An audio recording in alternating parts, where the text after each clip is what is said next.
Hey everyone, this is Brian here from Massey's Main Entertainment. We finally got us all back in the same room, quasi room, for a little bit, and we're continuing our series of the top 5 movies for each particular year. Our series is going to start from 1965, go all the way through 1979, and we managed to get all back together here for 1968. I think this is kind of a year that's going to be really, really interesting, really diverse, and really psyched about it. So, joined today by my buddy Rich. Rich, how you doing, buddy? What's up, guys? Doc's still on the mend a little bit, A but little he's bit. back. He's back in full force. And Randy, we finally tied him down because he was just tracing all over the country here and all sorts of different places. So it's good to have him back and get some of his movie knowledge, inflected upon this series. What we're doing is we're going to be doing our top 5 movies from 1968. We're going to go around the horn style. So we're going to go like 5, 5, 5, 5, then 4, 4, 4, 4, and count it all the way down to number 1. So tonight, Doc, you're going to be leading us off. Rich, you're going to be following him up, and then I'll go third. And Randy, you get the back cleanup, coming back from vacation and automatically into the 4 spot. So you got to like that. Guys, give me a really quick thing. How did you guys feel about 1968 overall? I would say 68 is not a bad year. I like my top 5, but as we were talking just before we started to hit record here, it could be pretty diverse, like you mentioned, and I think there's a lot of good movies to pick up. I'd say in '68, it just has to fit your wheelhouse, is what I would say. So that's what we'll all touch on as we go along here, I think. Yeah. Rich? Mediocre. I don't think it's an especially strong year. 67 to me had better films, so it's a step down. It'll come back soon, but a lot of that leftover stagey kind of Hollywood production stuff that they were trying to weed out. Some of these big films that people were starting to not go to see as much as in the past, and then that new breed of filmmaking will come 69, 70s all the way through. Right. Yeah. Randy, what do you think, bud? I actually thought it was a pretty good year. I thought it had 3 classics and 2 just favorites that I enjoyed. So, yeah. Kind of agree with all of you, and to some extent, I felt like this list was more of about my favorites more than maybe what was best films or movies that particular year. I think that's going to kind of reflect with all of us. If we all kind of go that route, you can see some really, really varied lists tonight. So, Doc, you're going to be leading us off tonight. So, why don't you get us started with number 5? Here we go. I guess I'm going to start off with my number 5 of 1968. I'm going with the classic horror, George Romero's Night of the Living Dead. I'm going to start with my number 5. Nice. They're coming to get you, Barbara. That's it may not be your wheelhouse on the zombie and everything else like this here, cannibalism, zombies and stuff, but this is the beginning of an era of movies too, which really shows it differently. It's a different take. It's a cheap budget and everything else, but it's shot really uniquely, and I like the quirkiness of the way that it's filmed and the cinematography of actually the movie itself. Listen, this isn't winning like a script or anything like that, but just the angles of the shots and the way they show it to you, and it's pretty tense. Some of the scenes can get pretty hairy, to be honest with you, especially towards the end, the last act of that movie. That makes a lot to these movies. So, Night of the Living Dead is kind of a classic horror movie, and spurs a genre here that's been going on for the last 50 plus years, if you want the truth. The zombie thing there was some zombie thing, but nothing like this before. So, Night of the Living Dead, number 5 for me. Nice. My number 5 is a comedy, pretty rare for me. I'm going to go with The Odd Couple, based on the Neil Simon Broadway play, starring Jack Lemmon and Walter Matthau. Of course, 2 years later, the TV series would come out with Jack Klugman and Tony Randall in the same roles, and the quality of that is just as good, in my opinion. The movie was good, so is the TV series. These two opposites sharing an apartment in New York City, great chemistry, funny lines, male bonding, all that kind of stuff, neurotic behavior. You'll see it all here. Originally, the Broadway show ran for 964 performances, a long run, directed by Mike Nichols, and it starred Walter Matthau as Oscar Madison, and believe it or not, Art Carney as Felix Unger. That was the Broadway version. turned into the movie here. And Lemon does a great job, and his chemistry with Matthau, as you know, from Grumpy Old Men and The Fortune Cookie. They had it going on. They were a great pairing. So easy number 5 for me, The Odd Couple. Nice. Number 5 for me, I'm gonna have to go with Doc here. I've got Night of the Living Dead, George Romero. Considered really the first modern zombie movie, and that really kind of set the tone. I know that Romero kind of based a little bit of it off of I Am Legend, the novel, from 1954 novel that eventually got made into a movie itself, was starring Will Smith. That kind of went with that. Got inducted into the 1999 National Registry for films, for impacting, as far as filmmaking goes. Judith O'Dea, Dwayne Jones star in it. I just want to add that the budget was $125,000. I guess because some of the actors that were in it also like played parts as film crew. They were actually filling in, doing other parts to help with that budget, but made $30 million at the box office. So your return on investment on that movie is just absolutely incredible. So, massive. It really kind of set the tone for modern slasher films like John Carpenter for Halloween and Friday the 13th. All those guys are going to look at George Romero here and kind of borrow stuff to make their films. So I had to put Night of the Living Dead in my list. So that's my number 5.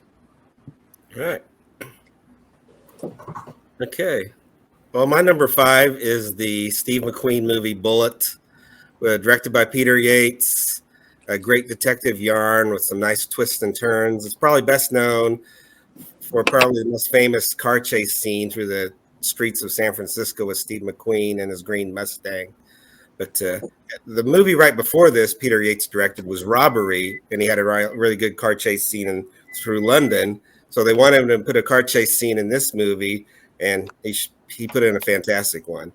There's also a nice chase scene at the airport at the end. It's not a car chase scene, but it's just a chase scene. And crime thrillers are one of my favorite genres, and this one does not disappoint. Nice. Great pick. Good. It was right there for me. I mean, I kind of went back and forth on that one for a while. So, Doc, we're hitting number 4 now. What about number 4? Number 4. I got to put it in here, but I got the Planet of the Apes at number 4 for me. Sci-fi meets the Twilight Zone, man. This is a real sci-fi flick, man. Astronauts going off and getting off course and landing on a planet, and it really turns. This is 1968, man. This will turn you on your ear if you watch this, and it's a complete reversal of evolution as we know it. So, man is basically caged, and the apes are running the planet. So, it is the Planet of the Apes. I think the production, the sets, the makeup, especially for this time, it's. I think it might have won Oscars. It might have won Oscars for that kind of stuff. I don't know. Charlton Heston leads the cast here, and let's face it, for twisty endings and stuff like this, for a movie like that, I'm going to foreshadow with a little Twilight Zone kind of thing here. But you don't see that until the end anyway. So this is a classic sci-fi movie, and it's spawns another era here of apes and Planet of the Apes. We're still watching here in 2023, to be honest with you, with new makes of these movies. So to me, it's a classic. It's going to be my top 5 easy in 1968. It was a placement for me. Yeah, I have to agree. Stood the test of time for sure. Yeah. Yep. Rich, what about you? Number 4 for me, might want to hold your ears. It's a musical. Oliver is my number 4. I really like Oliver. I think it's really well done. Of course, the Oliver Twist Dickens tale turned into a musical directed by Carol Reed, who has a great amount of wonderful films in his legacy.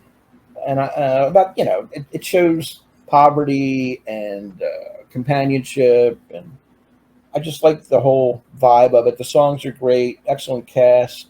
Mark Lester, Ron Moody is Spagan, Jack Wilde is the Artful Dodger, Oliver Reed is in here as well.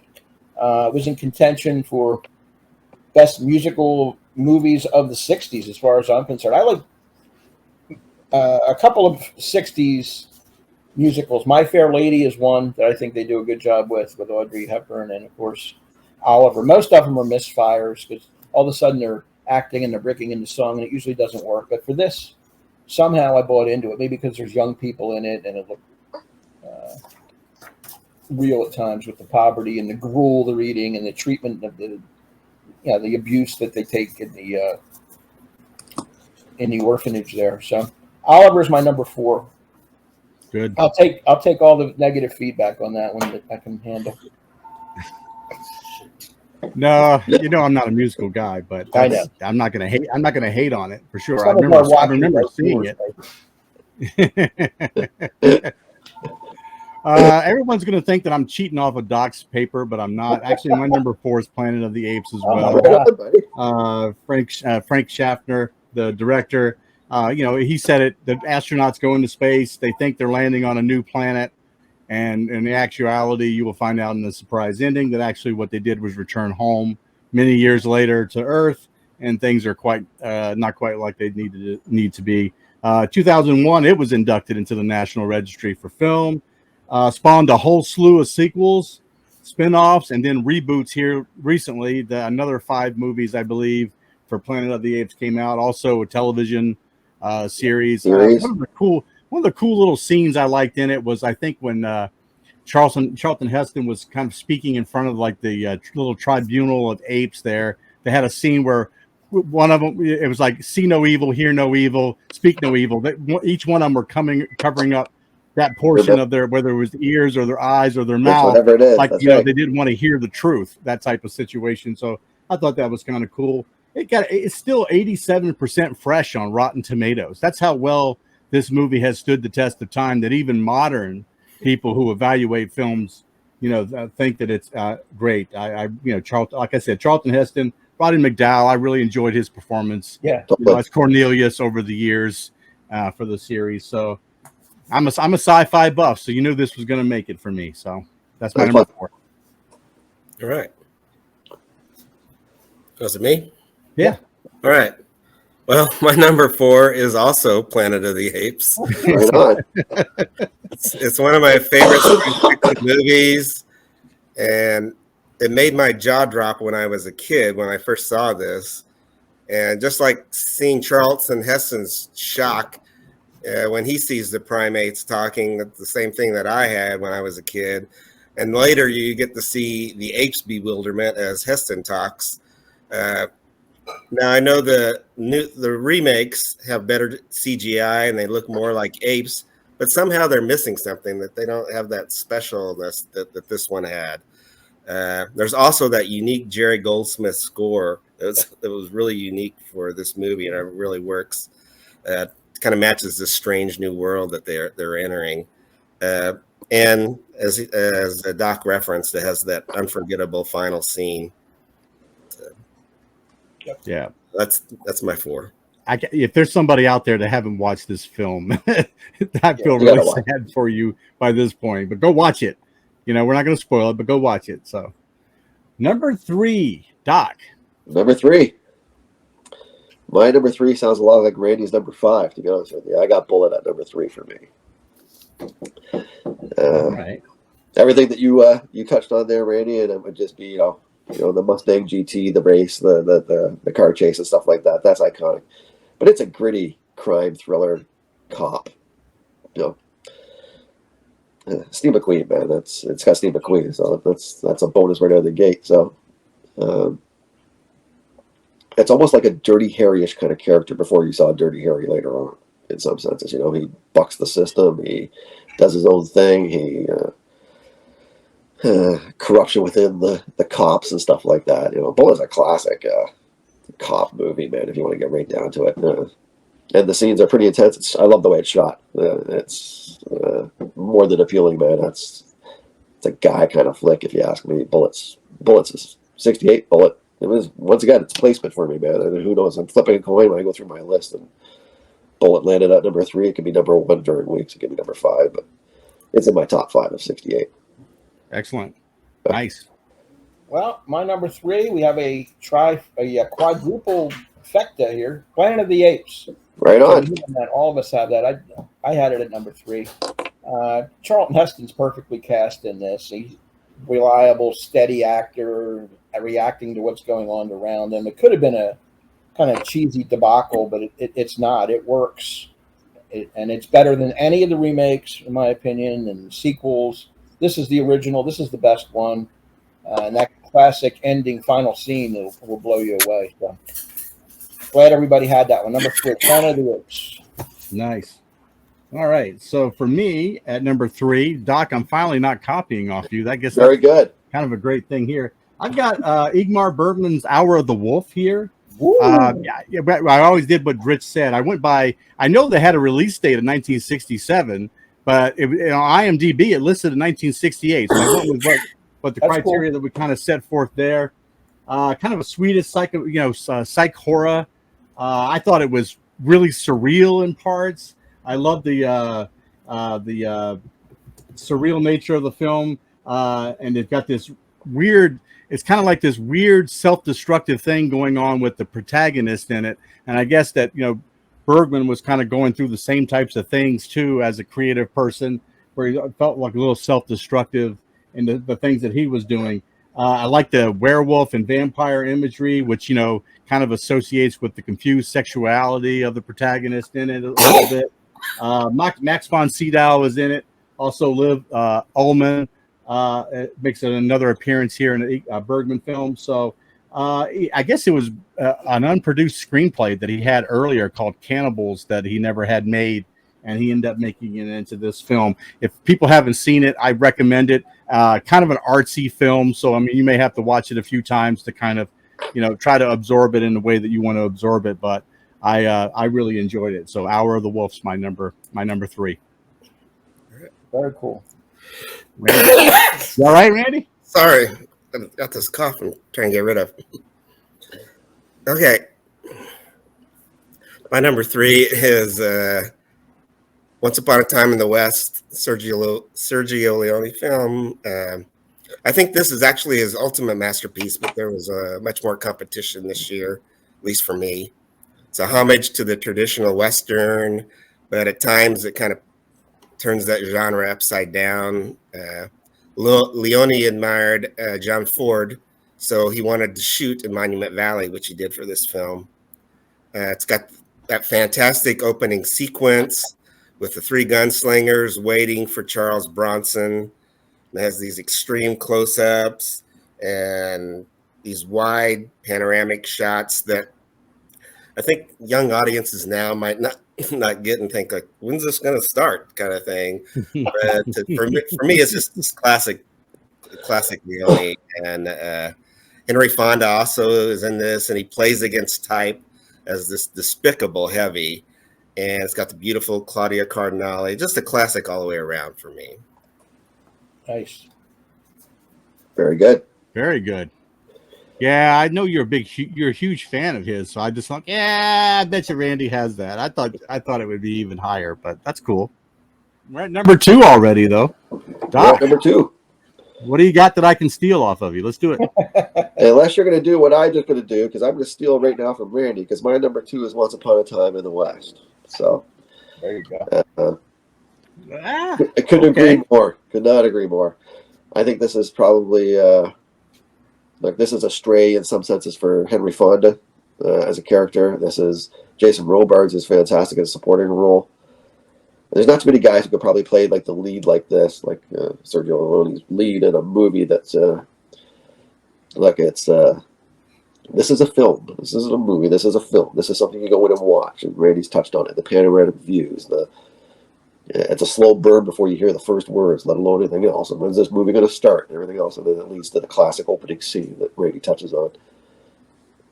Charles Bronson carries this movie throughout as well.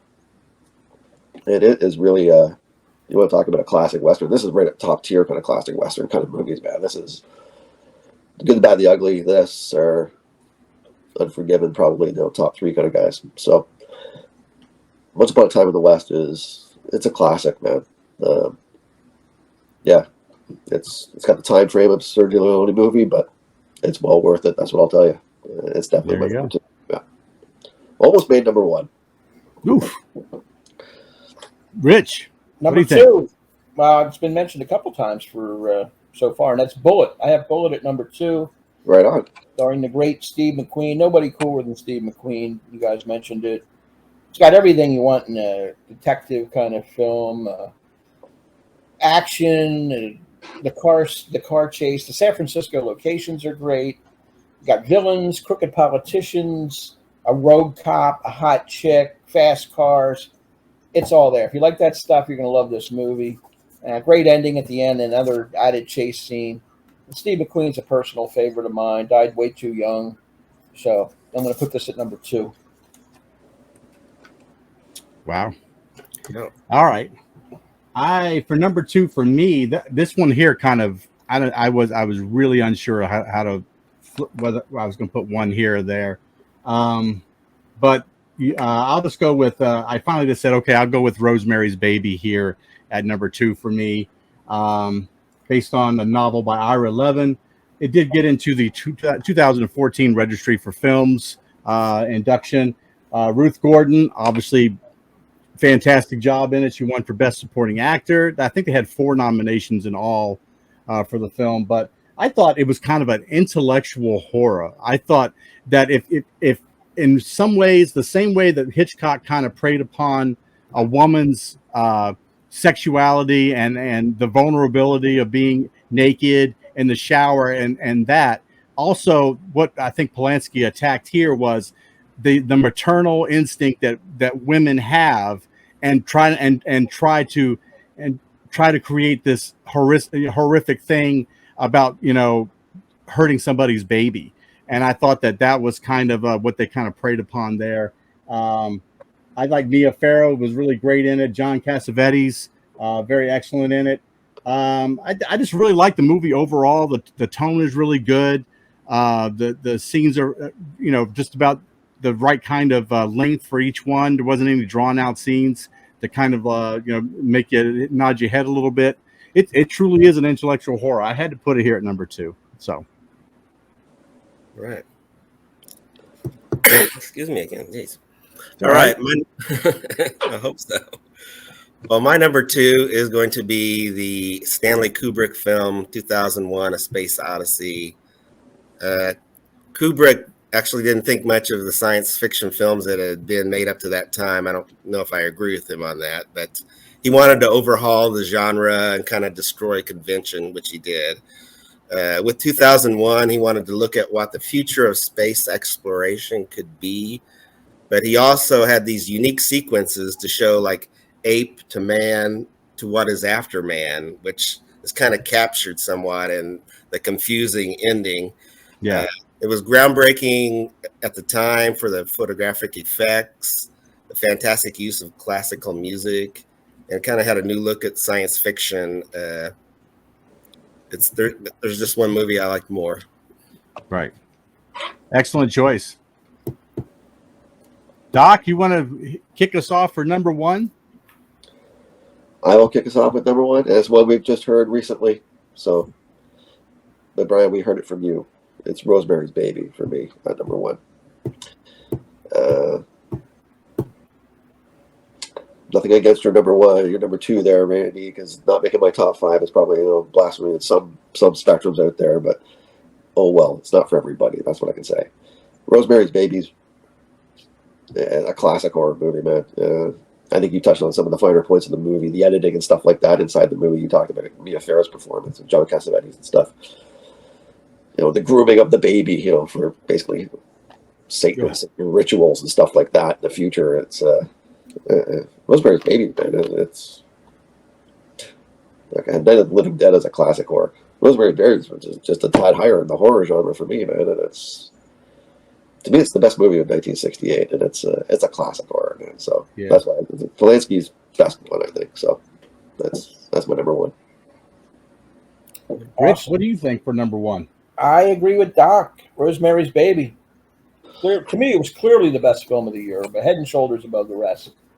And I'm not a horror guy, but this is effective. Whatever this is, devil, psychological horror, creepy as hell. I mean, Ruth Gordon, fantastic. might be one of the best performances I've ever seen on screen. Ruth Gordon, and I mean it. I mean, she really is. I don't. She's serving tea and inviting you in and all that stuff, and you just believe she's a real person in the beginning, and the ulterior motive underneath is it comes along in spurts. You know, you had the girl that occupied the apartment diving out the window. They show that kind of what went on before, I guess. Very atmospheric. Love the is it the Dakota they shot that in New York, the place where John Lennon lived. I mean, it looked cool as hell. Central Park, all that stuff. But the Ruth Garden and even Cassavetes. Cassavetes is an underrated actor. He's always good. Was always good. Smaller roles usually, but whether it be The Dirty Dozen or any of these films that he directed himself with Peter Falk or this one here in particular, he's a good actor. Mia Farrow, underrated. Roman Polanski's direction, top notch. So my number one by a long shot. Nice. Okay, so I'm going to be the guy to kind of buck this one, I think. For my number one, I do have 2001: A Space Odyssey here at number one. One, because I'm a huge sci-fi fan, but also I think Kubrick really did put together a really nice piece of filmmaking here. I like the close-up shots and the wide-angle shots and the long-distance shots, and it kind of mixed all those things in. It's got Gary Lockwood stars in it, but the real star really is Douglas Rain, who is the voice of Hal, of course, because Hal is really the star of this movie in a lot of ways. Library of Congress inducted it in 1991. I wish they'd have waited 10 more years to put it in. Then it would have been really ironic. Nominated for 4 Academy Awards. Considered one of the most influential movies of all time. And I think that considering the state that we're in with AI right now, I think that it would be really interesting for people to go back and watch this movie, because I think that Hal's character, even though he's a computer, is really one of the most human that you're going to run across, in that his reasoning is actually, you really don't understand it until you actually watch 2010, maybe a little bit more, that his reasoning is sound. It's just that we can't see it because he thinks of the long game in terms of what's best for humanity and what's best overall. Randy kind of touched upon it a little bit. It does have this progression of how we move through evolution, the apes, and then to man, and then it has the really odd ending that a lot of people just really kind of didn't understand at the beginning, the first few times that they watched it. But it is really incredible. I think that what made Hal so interesting is one of my favorite scenes in a movie ever is when they go inside this little chamber to try to get away from Hal, because they're worried about him kind of flubbing up a little bit and him acting out, and they keep going back and forth between them talking and Hal's eye, and it just takes you a moment to realize that Hal is actually reading their lips while they're talking. So that's sign of an intelligent life, that he's looking beyond his programming in order to achieve an objective. So 2001 for me was my clear choice for number one. So okay.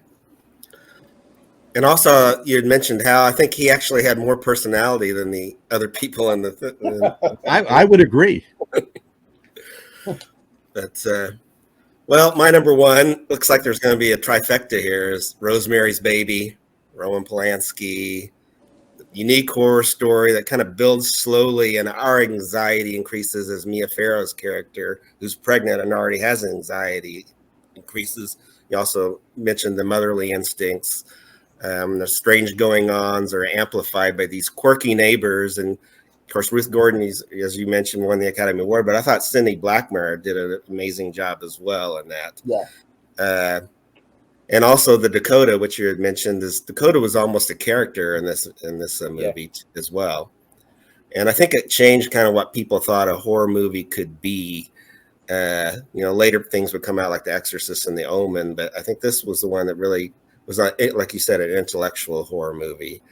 And also great cinematography by Bill Frake, and just perfection in filmmaking, to me. Yeah. Wow.